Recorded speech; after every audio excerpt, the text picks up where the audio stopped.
ტელეფონი ჯერ ჩამომართვეს, მისხეს რომ გამიხსენე ტელეგრამიო, მე არ გავხსენ და იწყეს ფიზიკური შეხება. ახალგაზრდა კაცი, რომელიც პოლიციელებს ძალადობაში ამხელს შაბათის ეთერში გასული სკანდალური რეპორტაჟის შემდეგ ალაპარაკდა.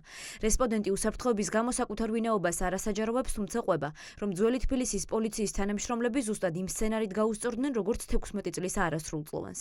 მოტივიც და მუქარი შინაარსიც ერთი იყო, ან ტელეფონისთვის კოდის მოხსნა, ან შეთითხნილი ბრალდებით ადმინისტრაციული პატიმრობა. ჩემი ტელეფონი რატომ გაჩვენა პირველ რიგში და მან დაიწყო ფიზიკური და ის გინება აგრესიული ქმედებები და მე მუქრა რომ მოკლედ კაი გადაგიყვანო იმაზე ადმინისტრაციული წესითო დაუმორჩილებლობის გამო რა და მოვიდა მთავარი გამომძიებელი ვიყავ ორი არჩევანი გაქვს რა ანუ გაგვიხსნო ტელეფონიო თუ არა გაგავებთო ადმინისტრაციული წესითო და კიდევ ზემოდან ჯარიმო და ბოლოს გავხსენი ის ტელეფონი ვერაფერი ვერ ნახეს და გამონიშნა. ირკვევა რომ ახალგაზრდების მიმართ მუქარა გინება და ტერორი ერთეული შემთხვევა არ არის და საქმე გვაქვს სავარაუდოდ სისტემურ დანაშაულთან.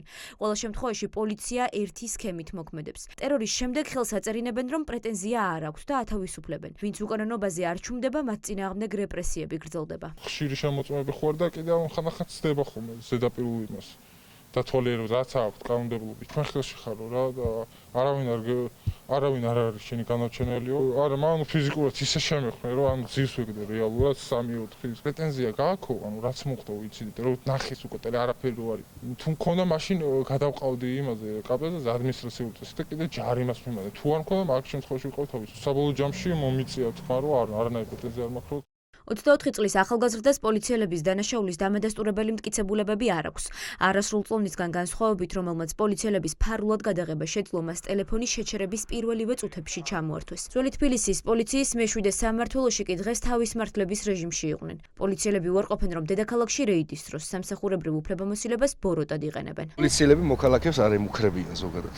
ეს ადამიანები იტყუებიან? თქვენი თანამშრომელიც დააკავეს რამდენიმე დღის სამკვეთლებს შეფარდებული უკვე და ის აღიარებს თან რომ ემუქრებოდა და ასე ხელაღებით რომ ყოველას მაგივრად საუბრობთ, ახლა რამდენად ნორმალურია? ხო და მე არ საუბრობ ყოველას მაგივრად. თუ არ გემორჩილებათ და არ გაძლევთ უკანონო ჩხრეკის უფლებას, ემუქრებით თუ არა ადმინისტრაციული წესით დაკავებით, რისი უფლებაც ასევე არ გაქვთ.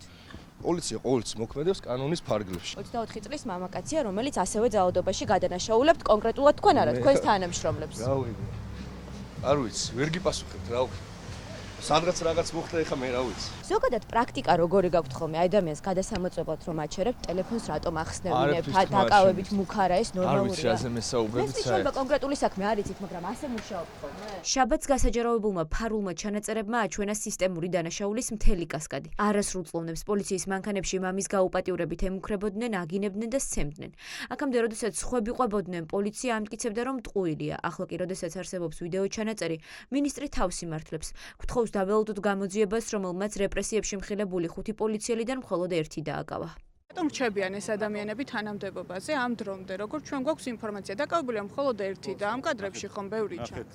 ამ კადრებში რამდენიმე ადამიანი, როგორც მახსოვს 2 ან 3 ადამიანი აქედან ერთი დაკავებულია, გამოძიება გრძელდება. მინიმუმ თანამდებობიდან არ უნდა გაათავისუფლებინათ. გამოკითხულია ყველა და შესაბამისად მტკიცებულებებიდან გამომდინარე საქართველოს პროკურატურა ვერწმუნეთს ძალიან სწორედ იმოქმედებს. თქვენ რატომ არ მოხსენით ამას გეკითხები? რა უნდა ვიცოდეთ? ქუჩაში ჩხრეკას და მათ შორის ტელეფონის გახსნასაც სჭირდება სასამართლოს განჩინება ან გამომძიებლის გაცემული ნებართვა გადაუდებელი აუცილებლობით ჩხრეკის ჩატარებაზე.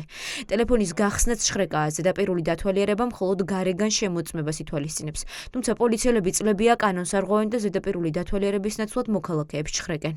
პოლიციელის არ შეუძლია რომ თავის უფლებამოსილებით, მაგალითად თავისი პირადი გადაწყვეტილებით მოახდინოს რაიმე პროცედურის განხორციელება, ყველა პროცედურა უნდა ეფუძნებოდეს კანონს და უნდა არსებობდეს ვარაუდი, დასაბუთებული ვარაუდი. არის შემთხვევები, როცა ასე გახსნილ ტელეფონში, რომელიც თავად მოქალაქეს გაახსნევინეს, იქნა ხელოვნურად ჩატვირთული სხვადასხვა ადგილების, მათ შორის ფოტოსურათები და შემდეგ უკვე ეს ადამიანი სისხლის სამართლის პასუხისმგებაში მიეცა.